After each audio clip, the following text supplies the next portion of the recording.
Hey, what's up? So today I'm going to be showing my shoulder day. Now, this will largely be lateral delt focused since front and rear delts do get worked quite a bit on chest and back day. But anyway, let's get into it, and starting off here with an absolute classic. This is a behind the neck barbell press. I do these for 3 sets of 6 to 10.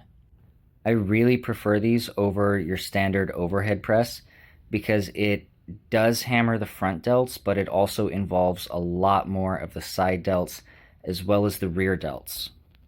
It also takes the upper chest out of the movement, and you get a huge stretch on the delts, so it is way more delt focused than a typical overhead press.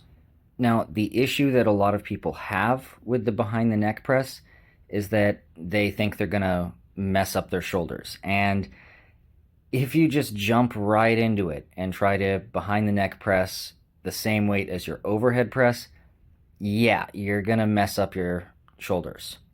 Chances are, if you've never done this, you do not have the shoulder mobility to do this exercise.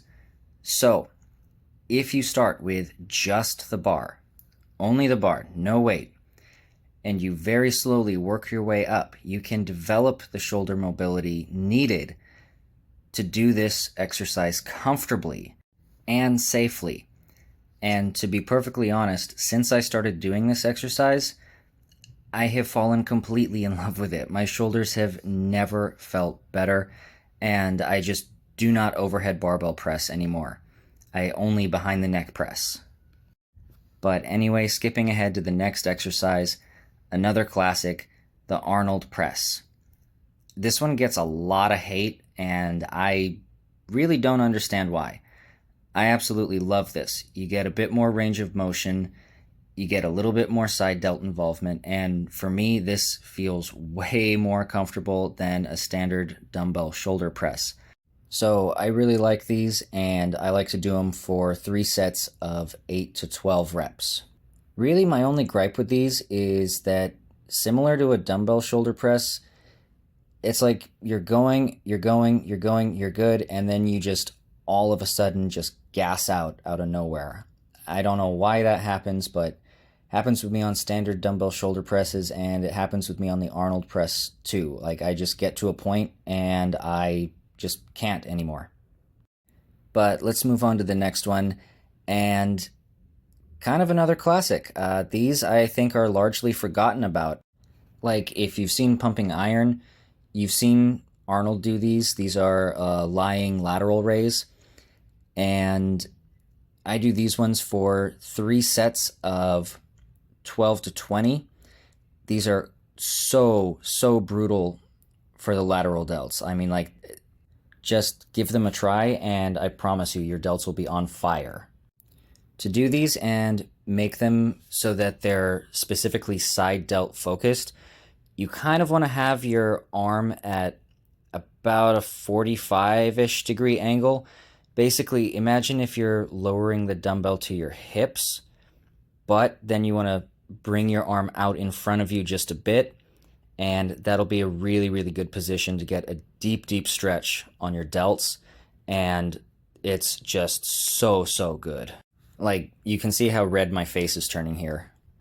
I absolutely love these, and I don't know why they're not more, well, no, I probably do know why they're not more popular. It's because they're insanely brutal, and they're really hard. I think on YouTube, the only person I've seen actually do these is Basement Bodybuilding. And when he does them for side delts, he'll bring the dumbbell down to his hips.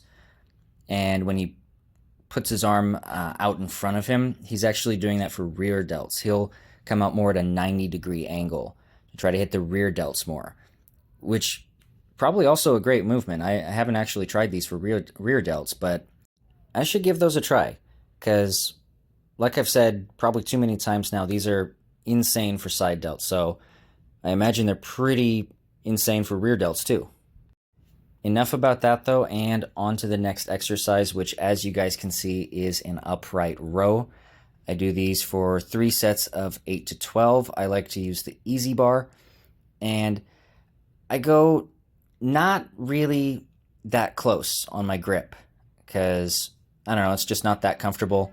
I've heard Charles Glass recommend going super wide on these in order to hit the side delts more than with the typical grip, but I don't know, personally I like the grip width that I use. Next one here you guys can see is a reverse fly, and I do these for 3 sets and pretty much just rep it out. Like, I'm not going for like a set number here. I'm just doing reps until I feel like I'm done, which some people might say isn't the best approach, but I don't know, it's rear delts. Like, they recover stupid fast. I don't think it's that important to be super precise with rear delts. I think it's a muscle that you can actually just spam reps on. By the way, I feel like every time I record the voiceover for these videos, like there's always something that I forgot to mention. But yeah, so I superset the upright rows with the reverse flies. Don't know why I almost forgot what reverse flies are called, but anyway, let's go ahead and move on to the next exercise, which I'm not going to spend too much time talking about because it's just my feet going up and down.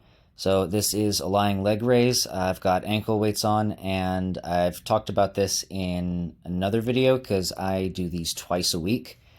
And this is pretty much my favorite lower ab movement. So yeah, I like it. It works. It's effective. No need to linger on it because, like I said, I've talked about it in another video, which is kind of going to be the same case with this one.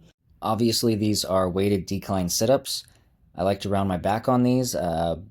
Yeah, talked about this in another video. What is different on shoulder day, though, is that I superset decline sit-ups with the wrist roller. So may as well jump ahead to that. So this decline sit-up wrist roller superset, I do 2 sets of each. The decline sit-ups are 8 to 12 reps, and the wrist roller is 3 to 6 reps. But I don't know how other people count their reps on the wrist roller, but I count all the way up and all the way down as 1 rep. And each set I'm aiming for 3 to 6 reps. And you can see here I've got 10 kilos on here. It's about 22 pounds. And anybody who's done this knows that they light up your forearms like crazy. Honestly, if you don't do wrist curls, then this is pretty much the best alternative. You're going to hit both the front and the back of the forearms in one movement. I do not know what the muscles are called for the different sides of the forearm, so sorry about that. But anyway, you're going to work both sides of the forearm, and you're going to have a really hard time holding on to anything after you get done with those, because your forearms are just going to be absolutely cooked. But anyway, that's going to do it for my shoulder day. So let me know what you guys think. Let me know what you do for shoulders. Like, subscribe if you enjoyed. If not, cool. Thanks for watching if you got this far anyway. And I think I'm going to do back day next. So I should have that one up about a week after this one. So be sure to catch that one if you enjoyed this one.